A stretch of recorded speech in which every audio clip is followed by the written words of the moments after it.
اس کو کہتے ہیں دو قومی نظریہ. یہ نظریہ ہے.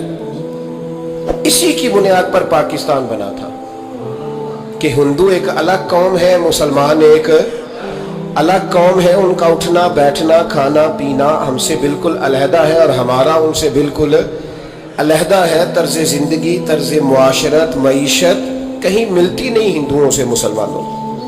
لہذا ہمیں ایک ایسا وطن چاہیے، ہمیں ایک ایسا وطن چاہیے جس وطن کے اندر مسلمان اپنے طریقے کے مطابق اٹھیں بھی، بیٹھیں بھی، چلیں بھی، سوئیں بھی.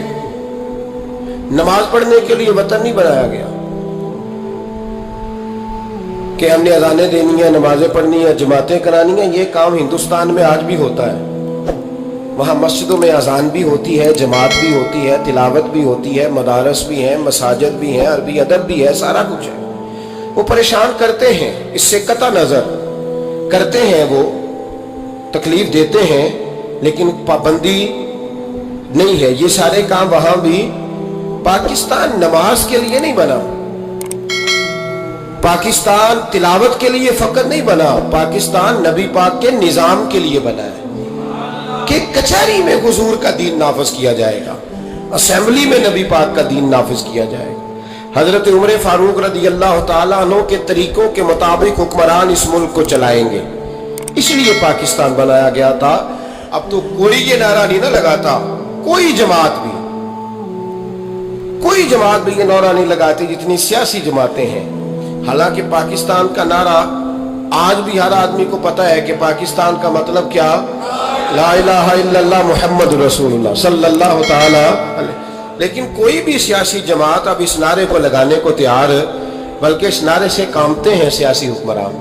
ان کو ڈر آتا ہے، ان کو پتا ہے کہ جب پاکستان کا ترجمہ لا الہ الا اللہ محمد رسول اللہ ہوگا تو سب سے پہلے ہمارے لیے مشکل بنے. ہمیں سب سے پہلے احتساب کے کڑے مراحل سے گزرنا پڑے. دیکھیں نا، جمہوریت کے لیے اگر پاکستان بنا تھا تو جمہوریت تو میں ہمیشہ کہتا ہوں ہندوستان کی جمہوریت آج بھی پاکستان سے بڑی مستحکم ہے. ایک دفعہ بھی وہاں ڈکٹیٹر کی حکومت نہیں آئی. تو یہ جو ہمیں بتایا جاتا ہے، سبق پڑھایا جاتا ہے، ہماری نوجوان نسل آج تک ہر آدمی آتا ہے. میں نے کافی پہلے بھی کہا تھا کہ لوگ ہمیں نئے نئے نکات دیتے ہیں. کوئی 10 نکات دیتا ہے، کوئی 14 نکات دیتا ہے، کوئی 16 نکات دیتا ہے. ہمیں ضرورت نہیں تمہارے نکات کی، اس لیے کہ ہمیں سارے نکتے خطبہ حجت الوداع پہ نبی پاک نے عطا فرما دیے ہیں صلی اللہ تعالی علیہ وسلم. کسی نکتے کی ضرورت نہیں ہے، ہم حاجت نہیں محسوس کرتے. جب کوئی پارٹی منشور دیتی ہے، دستور دیتی ہے، تو میں تو حیران ہوتا ہوں کہ کیا کر رہے ہیں یہ لوگ. ہمیں ضرورت نہیں کسی منشور دستور کی. سارے منشور، سارے دستور، سارے قانون، ساری باتیں آمنہ کے لال ہمیں عطا فرما گئے ہیں. ضرورت نہیں ہے. پاکستان بنا تھا دو قومی نظریے کی بنیاد پر. نظریہ کیا ہے؟ لا الہ الا اللہ محمد رسول اللہ صلی اللہ تعالی علیہ. حکمران اس کو بھول گئے اور انہوں نے قوم کی ذہن سازی اس طرح کی، میڈیا کو ساتھ ملا کے بچوں کا ذہن اس طرح کا بنایا کہ قوم بھی تیار نہیں ہوتی. نظام مصطفیٰ صلی اللہ علیہ وسلم کے لیے قوم تیار ہے. حالانکہ کافر کو آپ کی نماز سے کوئی مسئلہ نہیں. یورپ میں کبھی پابندی لگی ہے کہ مسجد نہ بناؤ؟ کبھی وہاں کسی نے کہا ہے قرآن پاک نہ لے کے آؤ؟ کبھی کسی نے کہا ہے؟ وہاں پابندی نماز پہ نہیں ہے.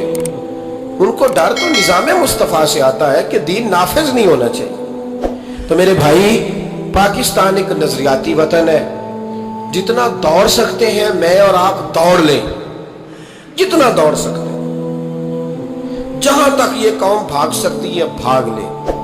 یہ اس چہرے کو اپنا لے یا اس چہرے کو اپنا لے یا اس کو آزما کے دیکھ لے. چونکہ اس وطن کی بنیاد کلمہ ہے تو یہاں سکون بھی اسی وقت آئے گا جب حکومت بھی کلمے والے رسول کی آئے گی صلی اللہ تعالی علیہ وسلم صلی اللہ تعالی. اور اسلام ہر جگہ یہ بتاتا ہے کہ ملک کس کے ہیں؟ اللہ کے. تو نظام کس کا ہونا چاہیے؟ اللہ کا، اللہ کے دین کا. دنیا کی سب سے بڑی ہجرت ہوئی تھی جب پاکستان بنا تھا. دنیا کی سب سے بڑی ہجرت.